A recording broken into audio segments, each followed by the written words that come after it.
እኔም እንዲህ እያልኩ ነበረ 3 ዓመት ሰው የለኝም። ኧረ ብዙ ሰዎች ድናችኋል፣ እስቲ ምንድነው ነገሩ? ሌባ እየተባልኩ እኮ ነው የነገው ስነግራቸው፣ ኧረ አሉ እንዴ አሉ።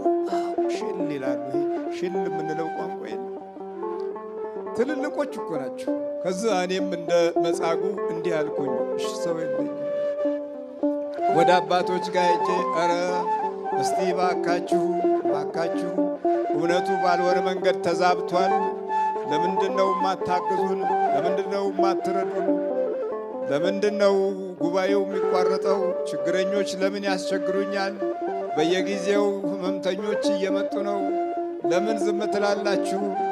ነው እንዴ? እስቲ ቆይ እንሞክራለን። ሽል ይላሉ። ምን እላለሁ ታዲያ? እኔ ሰው የለኝም፣ ቋንቋዬ ነው። ሰው ጠፋ። በሐሰት ሲሮጡ እውነቱ ይሄ ነው ብለን ስንናገር የሚያፈጡ የሚያጉረጠርጡ፣ ኧረ የለም ክፉ ነህ፣ ሌባ ነህ፣ አታላይ ነህ፣ ኧረ አይደለሁም፣ ለምንድነው እኔን የማትሰሙት? እኔ ባለ መብት አይደለሁም ወይ እያልኩ ስጮህ፣ አይ የለም ድርቅ ውዝዝ እዛው ግትር። ለምን ሰው የለኝም። ስለዚህ ሰው አልኖር ሲል መሪዎችም ሰው መሆን ያቅታቸውና ልክ እንደ ህዝቡ ይደናገራሉ፣ እንደ ህዝቡ ይቸገራሉ። ህዝቡም ሰው ሲያጣ ግራ ግብት ይለዋል። የት እንደሚሄድ፣ የት እንደሚገባ፣ የት እንደሚወጣ ጭንቅ ይለዋል። ሰው ይፈልጋል። ቤቶች ተሰርተው ኖረው አድገው ከፍታ ኖሯቸው የሰው ቃና የማይሸተው ቤት ብዙ ነው። ሰው ቃናው የሰውነት ፍቅሩ ጸጋና ሞገሱ በረከቱና ተስፋው ከቤቱ ጋር አያድርም። ቤቱ በራሱ ሰው ያጣበት ወይ ሰው ቤቱን ያጣበት እንዲህ ግራ ግብት ያለው ነው። ሰው የለኝም የዚህ የመጻጉዕ ቋንቋ የእሱ ብቻ ሳይሆን የእኛም ነው።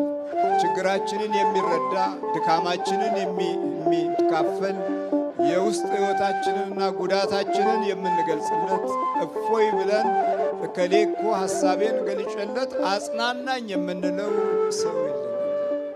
ልክ መጻጉዕ ሕይወቱ ችግር በአልጋ ላይ እንደነበረ ሁሉ ዛሬም እኛ እንደዚሁ በአንክርት አልጋ መከራችንን እናያለን። በሐሳብ አልጋ ዝም ብለን ተሳስረን ተማምተን ተጠላልተን ዋሽተን ሁላችንም በሚያማቅቅ አዙሪት ስንሰቃይ የምንገኝ ፍጥረቶች ሆነናል። ሰው የለም። ለኑሯችን እንናገረዋለን፣ እሱም በራሱ የራሱ ጠላፊዎች፣ ምስጢራዊ መተተኞች፣ ሰላቢዎች የበዙበት ነው። እሱም አይሰማም። ለገንዘባችን እንናገራለን፣ የለም። እሱም በራሱ እየከዳ እያታለለ እየዋሸን ቀስ እያለ አለ ስንለው የለም፣ ጨበጥ ነው ስንለው አይጨበጥም፣ በበረከት ልንቆም ነው ስንል ይከዳናል። እሱም እንደዛው ከሰው ጋር የሚግባባ አይደለም። ስለዚህ ሰው የመሆናችንን ምዕራፍ እንድናገኝ ልትድን ትወዳለህ የሚለውን መንፈሳዊ ጥያቄ አዎ ከማለታችን በፊት ከፊት ለፊታችን ሰው ሆኖ የመጣልንን አምላክ እንደገና ማየት ያስፈልገናል። እግዚአብሔር ከሁላችን ጋር ይሁን። ተነሳና አልጋህን ተሸክመህ ሂድ። ውለታ ቢስ አይደለም እግዚአብሔር። እሱ ስንት ዓመት ተሸከመችው? 38 ዓመት ነው። እኛ ያገለገለልን የኖርንበትን ዕቃ መጨረሻ ላይ ሲያልቅ ወደዛ ጣለው እንላለን። ውለታውን እንረሳለን። እሱ ግን አልጋውን ተሸከመና ሂድ። ለምንድን ነው ማታ የምንጸልየው?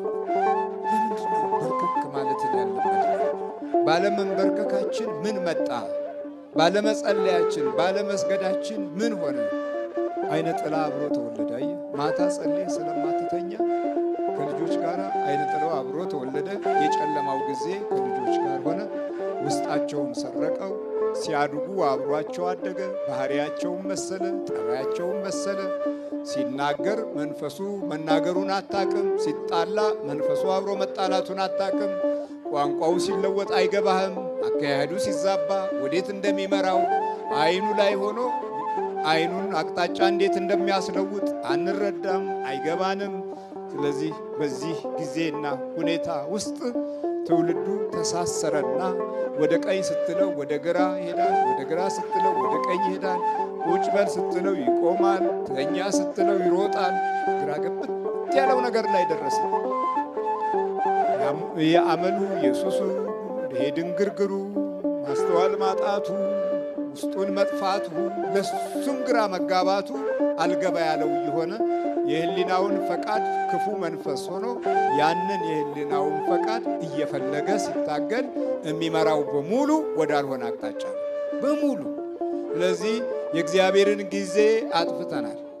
የእግዚአብሔርን ጊዜ በልተንበታል፣ ተኝተንበታል፣ ጠጥተንበታል።